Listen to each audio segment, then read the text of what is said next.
Past performance may not be indicative of future results. Therefore, no current or prospective client should assume that the future performance of any specific investment strategy, including the investments and/or investment strategies recommended and/or purchased by advisor, or product made reference to directly or indirectly will be profitable. Different types of investment involve varying degrees of risk, and there can be no assurance that any specific investment will either be suitable or profitable for a client's investment portfolio. No client or prospective client should assume that any information presented serves as the receipt of or substitute for personalized investment advice from the advisor or any other investment professional.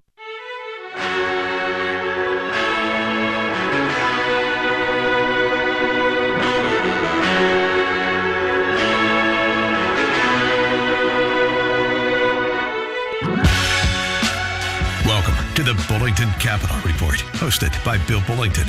For the next hour, you'll receive information on current market conditions and trends that could affect your financial future. If you have a question, you can participate in today's program by calling 216-901-0945. That's 216-901-0WHK. You can also reach Bill by going to his website, bullingtoncapital.com. And now, here's Bill Bullington. And welcome back. Looks like this past week in the stock market was pretty boring. It ended up just about where it started, which is actually pretty good. And actually, when I say the stock market, that's not quite accurate. That's the S&P 500. A lot of people refer to that as a stock market because they just don't know any better, and I just succumb to the peer pressure of calling it the stock market. But it's actually 500 companies that are dominated by the top 50. And that is one of the topics I want to talk about kind of a lot today. People think that the whole stock market's gone up over the last few months. And the reality is the large companies, particularly based in technology, have done very, very well. And they make up a huge percentage of the S&P 500. So a lot of people think that the whole stock market's gone up a lot. And in fact, a lot of them have been lagging fairly significantly. So if you're in large companies that deal in technology, there's a pretty good chance that you've done as well as the S&P 500 or even better. If you're not in those areas, if you're in small cap, international, mid cap, emerging markets, if you're in bonds, you haven't done nearly as well as those funds that have been focused on the large technology. The other side of that is that if you were, it's great. Awesome. You made some money. Those stocks are not underpriced anymore. And they were actually slightly ahead of themselves before the market corrected. So now they're right back to levels that they were pre-crash. And here's the thing. The numbers, the slowdown in sales, the slowdown in profits that were occurring are not actually being reported until this earnings season. So some of them have started to report a little bit early. Some of them have, if they're on a different calendar basis, but most of them are not. So that's a really fascinating phenomenon that's happened. The market went down a lot, and a lot of stocks have recovered a long way from their bottoms. Most of them are not at new highs yet. Okay, the vast majority of them are not at new highs, which is confusing to a lot of people. And incidentally, since I see the phone, okay, it's not a phone call, but I was just told it was not a phone call. If you'd like to call and ask a question, the number is 216-901-0945, 216-901-0945. And I think if you would like to call and participate today, and feel free to give us a call on that line. And again, I was just talking about how narrow this correction or the recovery from the correction has been. The average fund's down quite a bit from where it was earlier in the year. So if you're looking at your portfolio, if your portfolio is diversified, in other words, if you're doing the right thing, it looks like it's costing you money. And oftentimes, doing the right thing is not the most profitable thing. Most people don't get that. They think that doing the right thing is being the most. Nope, because sooner or later, that pendulum has a tendency to shift into some of those other areas that have underperformed for a while, and then they go through their period of outperformance. And in the long run, they all typically end up right around one, or at least they have over the past 100 years or so. They've ended up right around 1% apart. Sometimes small caps is winning, sometimes large caps winning. Over the past 10, 15 years, because large caps have done so well relative to the other categories, it looks like that would be the one for the past 30 or 40 years. Reality is most of that outperformance came over the past 5 to 10 years, not over the past 30 or 40. So if you look at rolling 10-year time periods, then the medium-sized companies, we call mid caps, and the smaller companies we call small caps, they actually have had much better performance in a lot of those 10-year time periods than the large caps. So that's what I'm referring to when I say diversification doesn't feel good. It doesn't. Diversification feels horrible sometimes.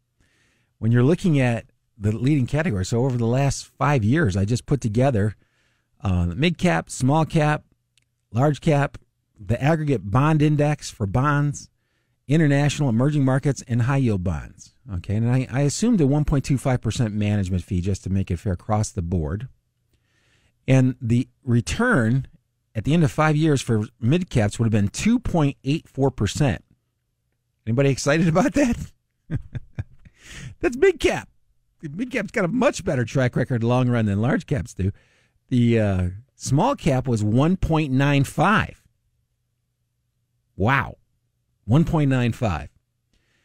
Large cap, which I just used the S&P 500 for that, was 9.23. That's close to its long-term, like super long-term average. Okay, the others were way below their long-term averages. Bonds, average return 3%, based on the U.S. aggregate bond index. International, 0.76. That's rough. That's really rough. Emerging markets, 1.14. Almost as rough. And then the high yield bonds, 2.35. So if you were diversified across all those groups, now there's one other, I didn't put that in there. It was real estate and then real assets. Most of those stocks are actually a portion or in some of these other indexes, which is one of the reasons I didn't include them. And I'm just not a big fan of investing in funds that invest in commodities. And there's a bunch of reasons why, mainly because the cost of investing in a commodity versus the cost of investing in the actual commodity itself are so far apart. I don't like it as an asset class. So I just excluded that. Sorry for all the finance professors out there. But its number was actually, just so that you know, the number was a negative for 5 years. So those things that are supposed to be inflation protectors, protect your portfolio for inflation, those are real assets, commodities. That's supposed to be a hedge against inflation.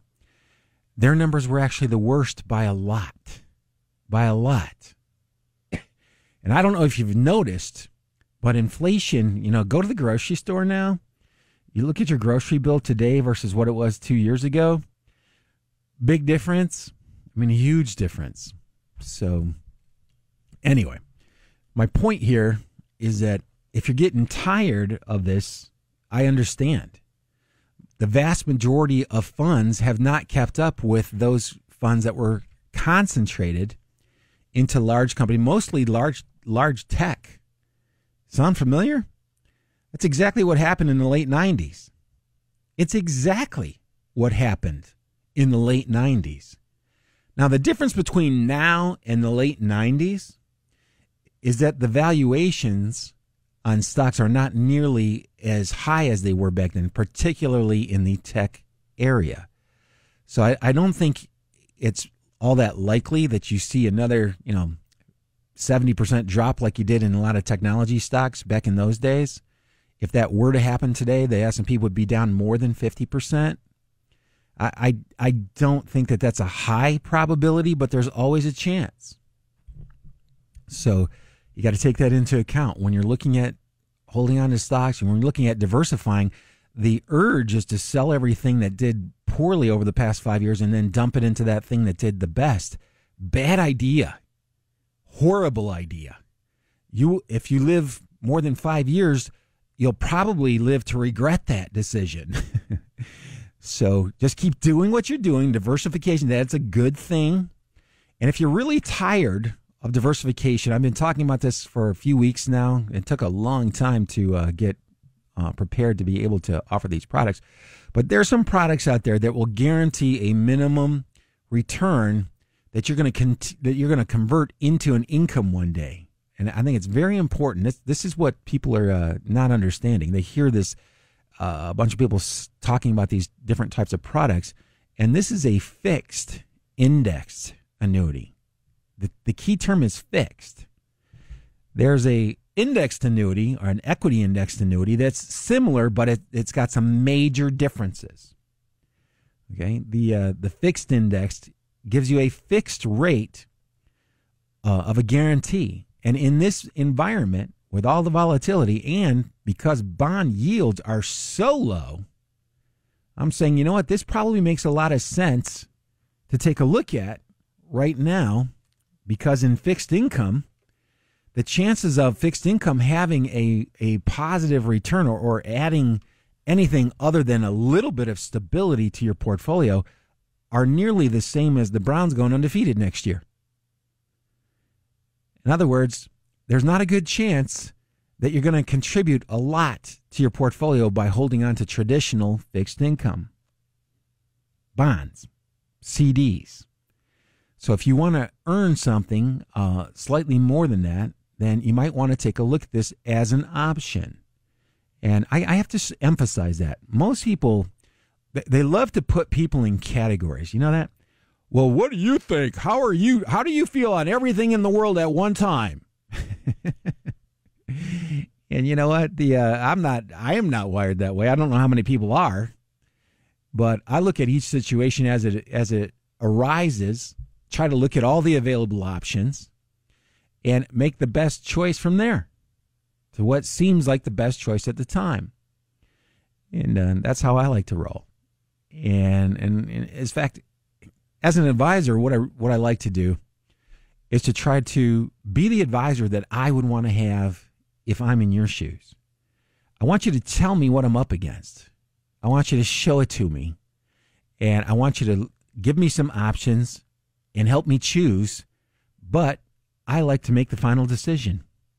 I like to make all the final decisions on my investments. That's my personality. So that's how I'll actually work with potential clients that come in or existing clients. Hey, look, here's your situation. Here are the available options based on what we talked about. Incidentally, you should see the questionnaire they have for these fixed indexed annuities. It's intense. I mean, it's a great way to get to know your clients, and this has all come up because of a bunch of fiduciary responsibilities, and I think it's a good thing. I think it's awesome. A little time consuming, that's absolutely true, but they're trying to help you by spending more time talking about what kinds of things that you want to achieve, what kind of risk tolerance you have, what kind of financial situation are you in right now. Not every product is for everybody, and that kills people. It just kills people. I'm telling you, I'm sitting on this side of the desk, and I'm telling you, most people come in thinking that there's a solution. It's one solution, one size fits all. What is your take on this? Well, you know what? If you were to run your business like that, they would put you out of business. They're regulators. They come in and they audit your books. They look at your clients. They look at their age. They look at their financial situation. They look at the investments that they're in. They go, hey. They're looking for something that, you're not doing something correct. Everybody's a little bit different.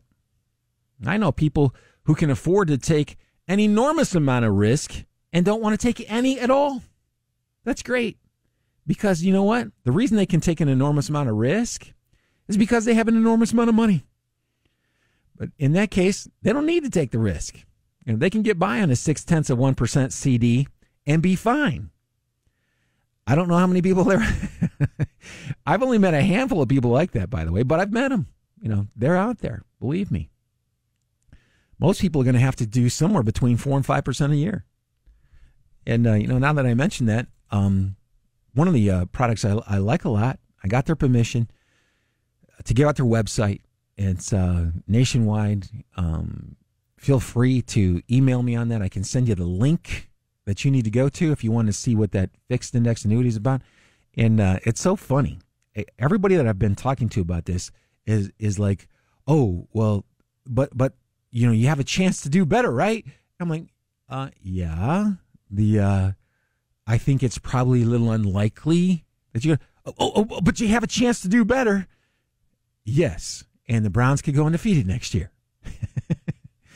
Actually, there's a worse chance that the Browns are going to go undefeated. They don't have as good a chance as this outperforming stocks, and particularly bonds. I mean, bonds. Over the next 10 years, there's an extremely high chance that returns on bonds are negative. Let me say that one more time really slowly. Over the next 10 years, bonds will probably produce a negative return. And that's so that's the main reason that I'm looking at this product, because it's got a fixed rate of return. By the way, I'm not going to talk about what that rate is. I'll send you the link. Get on the website. Look at it there, because it changes. That rate is like CDs. CD rates change from time to time. So this rate changes. And when you get online, you're going to see the rate that is being offered today. That's what you're going to see. And by the way, I can't tell you how many times I've gone to buy a CD or a bond, and by the time I got the order, it had already changed. So you got to be quick. Anyway, I'm going to go to the phones right now. And I got John. John, you've been patiently waiting, and you have a question or comment? Yes, this is John. A question on risk investment. In your opinion, a little bit of my background. My portfolio is about 70% stock, 30% cash. I have a pension that takes care of most of my monthly needs, plus a little extra for savings. And then I keep the cash for life surprises, sure. Kids, grandkids. Yeah. And I have Roth and traditional IRAs. And here's my question. With the interest rates real low, I had, a few years ago, you could get about 2%, 1 to 2% John, money market. John, I'm sorry. I got to take a quick commercial break. Can you hang on? Yeah, I'll stay here. Okay, thanks. You're listening to Bill Bullington right here on 1420. Stay tuned. I'll be right back. We believe that he conquered death. We believe in the resurrection. And he's coming back again.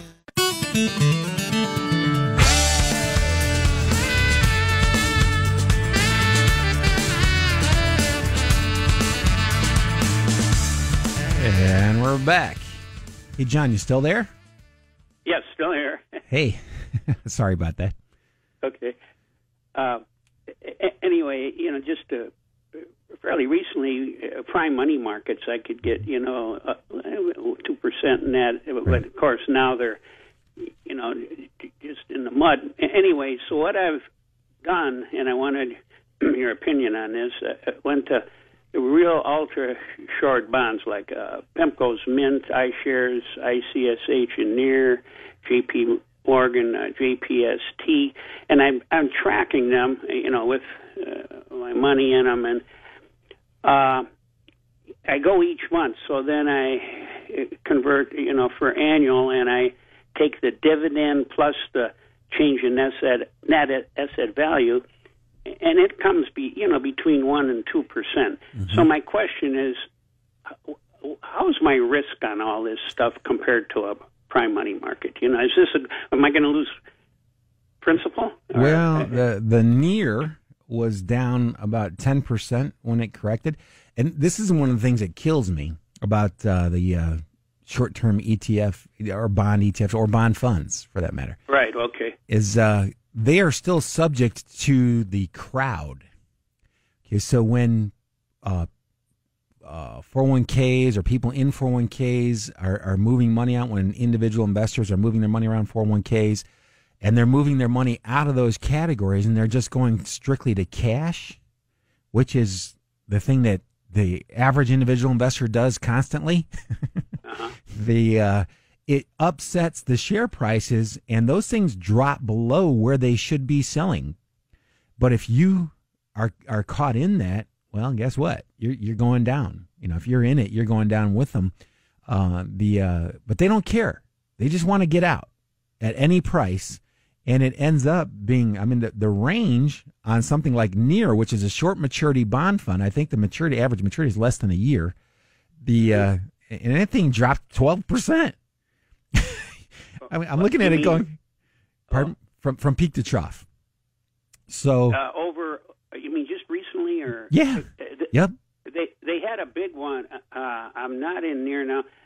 March was real bad when exactly. They all took that big dip. Right. Mm-hmm. Now they overall, and then they came back. Right.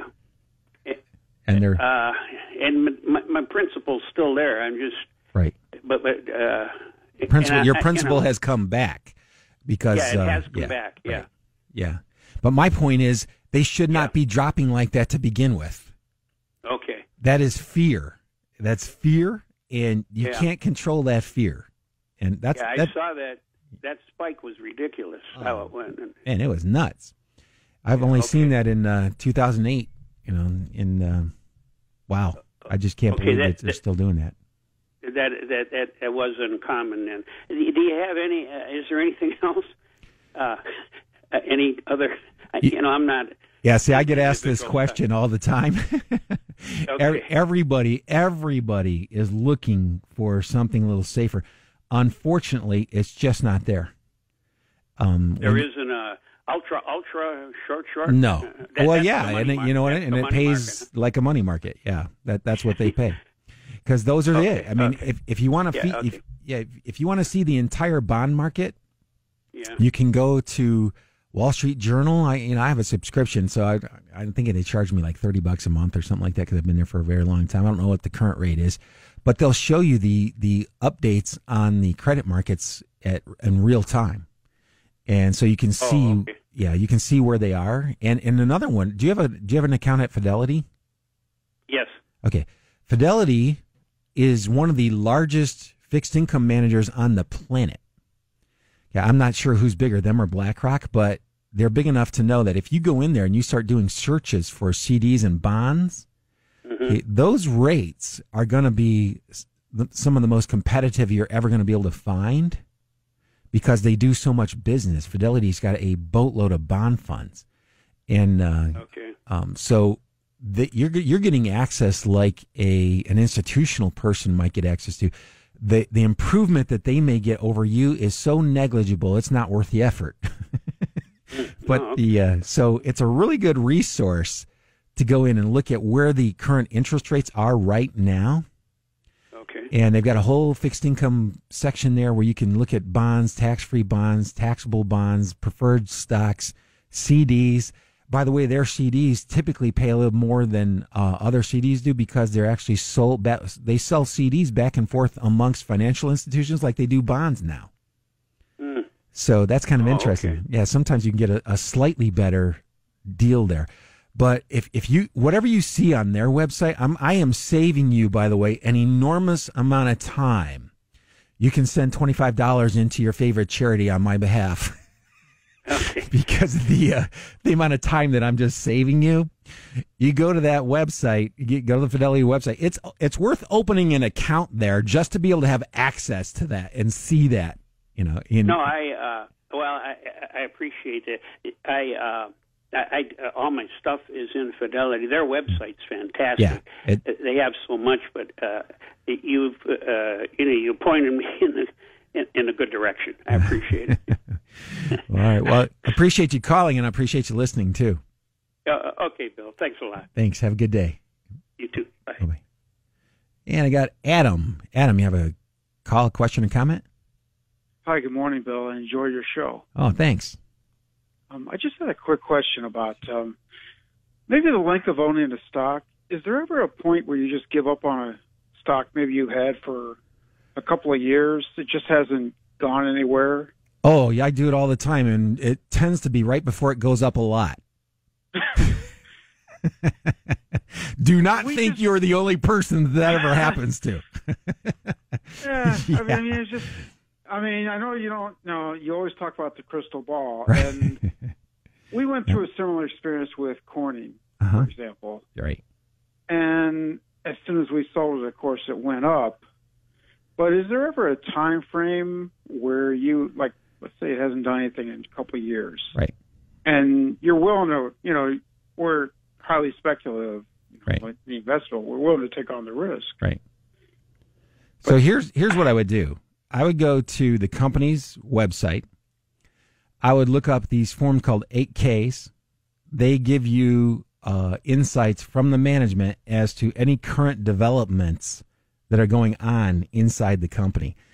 If it is supposed to have a material impact, good or bad, okay, they're supposed to file one of these 8Ks when they file a news release, and they like to keep people up to date. So if you're reading those, and I would probably just the last couple of quarters, read the management's discussion over the last quarter. They tell you exactly what's going on at the company. They will tell you exactly what they think is happening. Now, occasionally they get surprised too. So, I can think of half a dozen instances when a CEO was totally shocked by what happened at his company. You would think that would rarely happen, and in fact, it rarely does, but it does. So, your best bet is to go back and look at the management's discussion, and they're going to tell you good, bad, or indifferent because they are, they're obligated to. That's one of the reasons I like U.S.-based companies because they live here. The SEC and FINRA will hand out big fines if they're not if you're not disclosing everything. So it's that's what I would do, and I would take a look at it. And again, it doesn't matter. I can't tell you how many times I've held on to a stock for years, and it didn't go anywhere. And then as soon as I sold it, it starts going a few months later. Or sometimes almost immediately. It's like they knew that I sold. Hey, Bullington sold it. Now it's time to go up. So we wring our hands every time because we know we just know it's going to happen, but we're tired of waiting around. I should start publishing that list. But that's one of the reasons. That's one of the other reasons to use funds too. Yeah, it kind of reduces that a little bit. But I know exactly what you're talking about. And it's tough. They call that the value trap, by the way. That's the phrase that's bannered about the industry because it'll make you feel a whole lot better to know you're not the only one. So. Okay. Yep. Well, we enjoy listening to the show, but it's challenging today because, like you say, we're all investors, whether we want to be or not. Right. Yep. And we try not to hold out for the last percentage point. We try to sell too soon when everybody's saying buy. We'd rather sell. Here's what I started doing when the stock started showing up on the momentum scans, and I've been holding it for 2-3 years as a value stock. When it starts to come up into like the top 10% of all tradable stocks or investable stocks, I'll put a 15% trailing stop on it. Just let it go. Let it keep going. And I learned that the hard way, by the way, missing a whole bunch of these. I've been using that since the late 90s, and I have never felt bad about using that. And, I got stopped out of Qualcomm that I had held on to for an enormous amount of time period before it finally took off. And then by that time, I adopted that rule. I was actually using 20% trailing stop at that time. And it stopped me out, and then it doubled after it stopped me out. But right now it's selling for less than the price it stopped me out at 20 years ago. So trying to be perfect, good luck. Now, if you're still trying to be perfect, it's because you're not married. See, because if you had ever been married, you would know better. You would know you are never going to be perfect, no matter what you do or how hard you try. I'm just kidding. but we enjoy it. It's been very challenging for everybody involved, and it's like I said, now more than ever with the volatility and especially in the bigger names like the Amazons, and they just keep going up and up and up, and that's not the whole market. Right. Yeah. No. Yeah. You take the top 50 stocks out of the S&P 500, the return drops like a rock. So it's that's kind of what I was talking about a little bit earlier. Diversification does not feel good, especially when the large caps are running. If the small cap or international or emerging market were actually leading at some point in time, they probably will. If history is any guide at all, everybody's going to have the same feeling. Oh, I should have been in there. That's what the whole idea behind diversification is we're going to hold on to these even when they're not performing the best, because at some point in time they probably will, and you can't guarantee that either. So in the long run, they're just no guarantees. You have to just do the best you can. If you're profitable, great. A lot of people are in the stock market for decades and never make much money at all. Yeah, I can't tell you how many people I've seen. I look at their portfolios and they're up like 7 to 10% over a 20-year time period. I mean, and I'm not talking 7% a year. I mean 7% over 20 years. All that effort. Yeah, they would have been better off in the 0.6% money market account. Yeah, all that effort and risk just down the drain. Oh, it's brutal. Yeah. Well, Bill, thanks again, and have a great weekend. Hey, thanks, you too. Thanks for calling too. You're welcome. Bye. Bye. If you'd like to call 216-901-0945, 216-901-0945, and that's one of the reasons that these products that have higher guarantees on them is in today's environment, it's actually a really good thing. And it's funny, I always get people, well, I thought you hated annuity. No, I've never said that. There are certain types of annuities that are extremely expensive. I'm not a real big fan of. Actually, I don't like them at all. I thought they were just kind of taking advantage of a lot of people. But, they offered at least some benefit. It was slightly more, less risky than putting your money into, high yield bonds. But and now there's some pretty good ones. I think they're very good. And it all stems from a company's ability to manage risk and how much their time horizon is. See, as people, we have life expectancies. You get to a certain age and you can't keep investing like you do when you were young. Somebody in their 30s or 40s should not have the same portfolio as somebody who's in their late 50s, early 60s. And the late 50, early 60 crowd probably should have a different portfolio than somebody who's in the 70s or 80s crowd. And more people are living longer and longer. That's an issue that's actually being dealt with. That's why these products are being developed. These are relatively new, and they're different. So if you'd like to talk about it, that's all I do, by the way, is talk on the phone and hand out transactions for Gary to execute and Melissa to handle the paperwork with. We're the Three Musketeers. And one of these days we'll have a D'Artagnan. I don't know. But anyway, so it's kind of what we do on a daily basis. So if you've got questions, feel free. Just drop me a line. Go to bill@bullingtoncapital.com. You can email me there. You can go to my website, Bullington Capital. There's a contact us page there. I'm working on a YouTube channel, which is a lot of fun. I think that's going to be, I've been saying this for years now, but the reality is it's probably in the next 3 to 6 months. So we're making more progress with that. And it's been a lot of fun. And quite frankly, I've been incredibly busy over the last few years. It's not like I'm not doing anything all day. So to put in the kind of time it takes to do something like that is, it's pretty substantial. So anyway, if you have questions, if you have topics that you would like me to talk about on the radio program, feel free to drop me a line. I've gotten some of my better ideas for radio shows from people who are listening and just said, hey, could you talk about this? So that works out pretty well.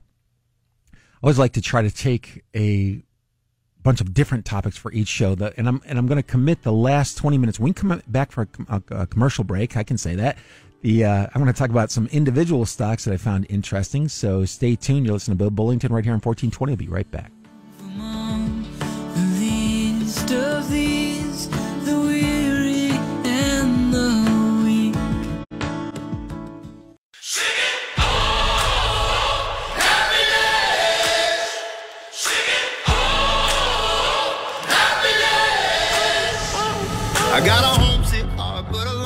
days left to go. I've been doing And I'm back. Hey, I'm Bill Bullington. I'm here every Saturday morning from 11 to noon. And you can actually go to my website if you'd like to pick up this show and listen to it again. Not sure why anybody would want to do that, but it's my website is bullingtoncapital.com. If you'd like to reach out with a question, you'd like to set up an appointment, there's no cost. It can be done over the phone or in person. And all the details are there on my website. And I'm going to go to the phones right now. If you'd like to call in with a question, we've got about 15 minutes left, 216-901-0945. I'm going to go right to Jerry. Jerry, how you doing? Good morning, William. How are you? All right, yourself? Pretty good. Good. We're going to talk about two stocks this morning. I'd like to hear what your opinion be. They're diametrically opposed, but I know one of them you're not real fond of or moderately fond of. It's Home Depot. What do you think of this run they've been having? Hang on. Let me take a look at it. I haven't looked at that stock in forever. Check it out.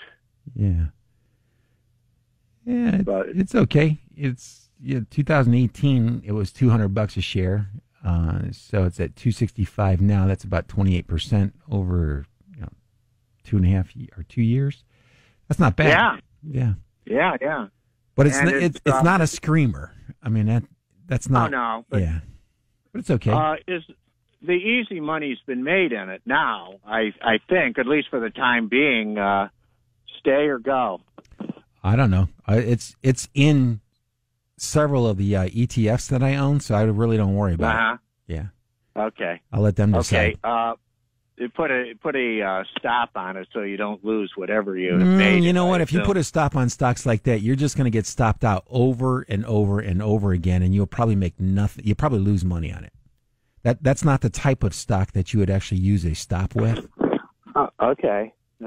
Yeah. You'd use something with a higher beta, a little more aggressive, I would assume. Well, you'd look at the sales growth rate or the valuation, one of the two. If a stock is super cheap, like if it's got a price to sales ratio below 0.5 and it's running really fast, okay, it comes up on one of the momentum scans, like the look out for the bull website, then that's a stock that you want to put a stop on.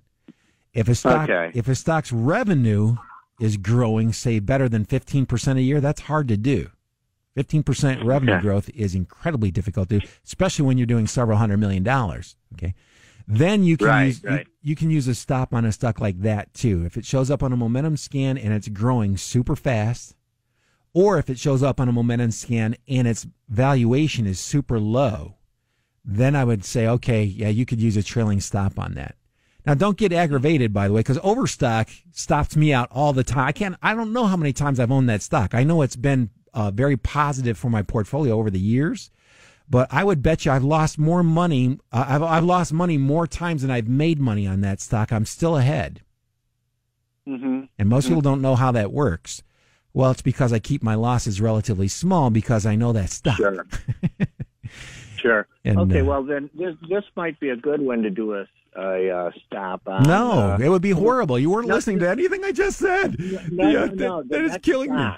Pardon me? The next stock. Oh, okay. All right. Phew, you're okay.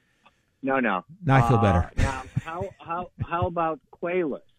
QLYS, a cybersecurity stock that's done fairly well. Great sales growth. I think it's 20-25% a year. I've owned that since it was at about 20. I think today it's somewhere. You own that in the 20s? Yeah. A friend of mine lives out in California, and he told me all about it. Oh, because it was only 20 in 2016 for a little while. It was it was 20 in 2014, and then it went up to 60, and then it went back down below 20. And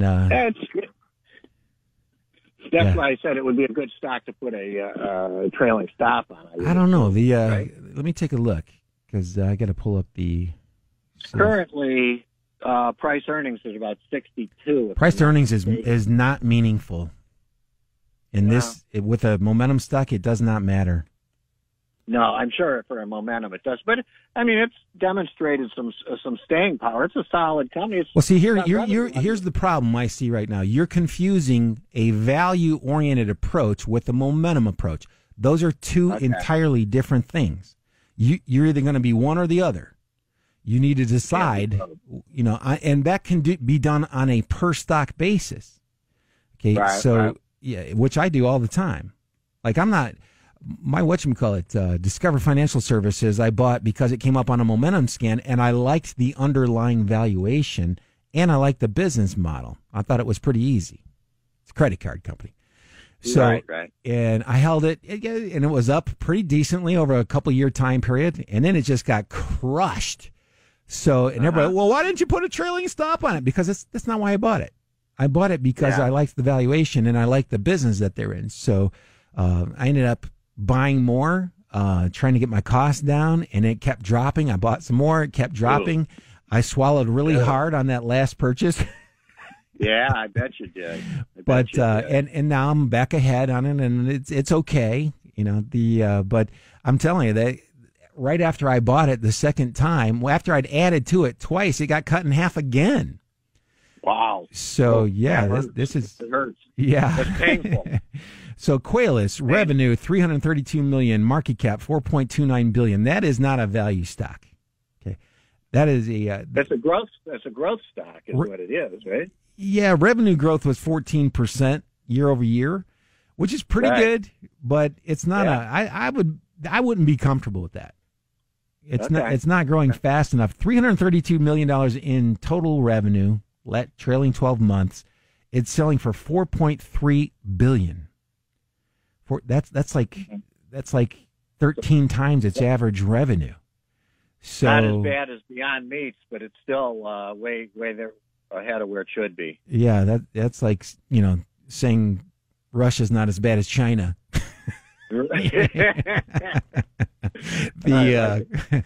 But anyway, it's you're coming along. You're making a lot of progress. And I watch Qualis go out and double because I said that. But that's typically what happens. But I'm just kidding. Okay, well, at this point, I have some calls out there that are going out to August, and they're slightly in the money now. I'm just wondering, should I just let it get called or what? Wow. See, something like that, man. This is not a high predictability stock, and you've got calls on it, which, when you take a position in options. Yeah. Oh, you're covering? Oh, well. Yeah. No, I've covered it. I've been in Qualis for a long time also, and so I said I don't know if I want to let it go if it crosses 110. Well, just remember the average stock has a 50% range per year. That's the average stock. And that's on the New York Stock Exchange, by the way. Big companies. Yeah. Okay. Yep. So, and this one having a valuation as high as it is, it would not be uncommon for it to go down 60, 70%, no sweat. So that covered call doesn't offer a lot of protection. Actually, it becomes an iron collar as you're obligated to hang on to it until the call expires while the stock is getting pummeled. It's not that risky, Bill. I've made a fair amount of money. I've been in that one since like $50. So I'm. Hey, let me tell you something. There were an awful lot of people who had invested in a lot of companies that have been around for decades that lost 80-90% of their money. Ask anybody that invested in Fannie Mae. That was a government. That's very true. That was a government-sponsored agency. They lost all their money, and I feel really bad about that. I mean, that's happened more times than I can think of. So it's okay as long as you keep those positions like that less than 3% of your net worth. I used to say 5%, but I'm getting older now. Yeah. No. Hell, if it's 3%, it's a lot. But okay. Next question, if you have a moment, is it acceptable does SEC allow you to sell covered calls at the same time placing a stop loss on a stock? You can, and you can do that, but you'd be asking for it. Let's say you did this on a stock. It goes down. You sell the stock. Now you're naked to call, and somebody buys them out at a 40% premium. You got some major losses there. That's what can happen. So that's the risk. The risk is not that it's likely to happen, but I don't want any chance of that. Yeah. No, I would say that you're ultra conservative. I'm probably a little more aggressive. But no, I'm actually aggressive, but I know what I'm doing. A lot of the stuff that you're describing, dude, is something that rookies do. Okay. That's a okay.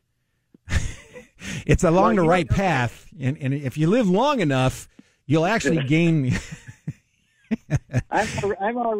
I'm already fair along my journey in time. I don't need any more. Well, you got to stay. You got to stay with the easier ones. Well, last question I have for you.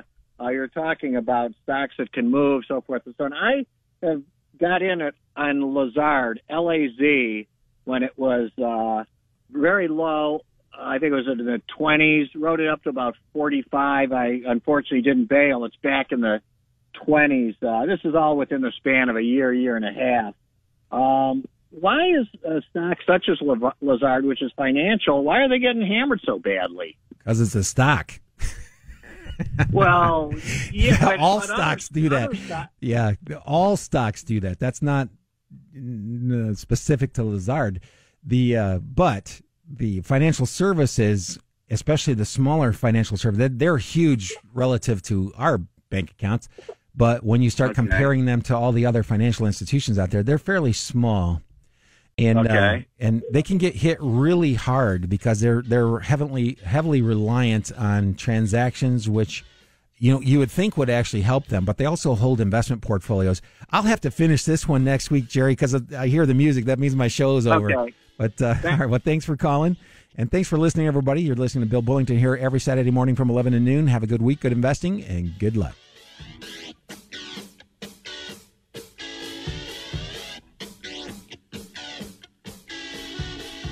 You just caught another edition of the Bullington Capital Report, broadcasting every Saturday at 11 a.m. on AM 1420, The Answer.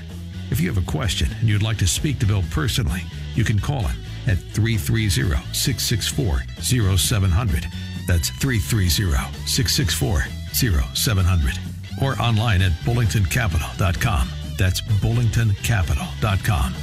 The preceding program has been paid for by Bullington Capital Management, LLC.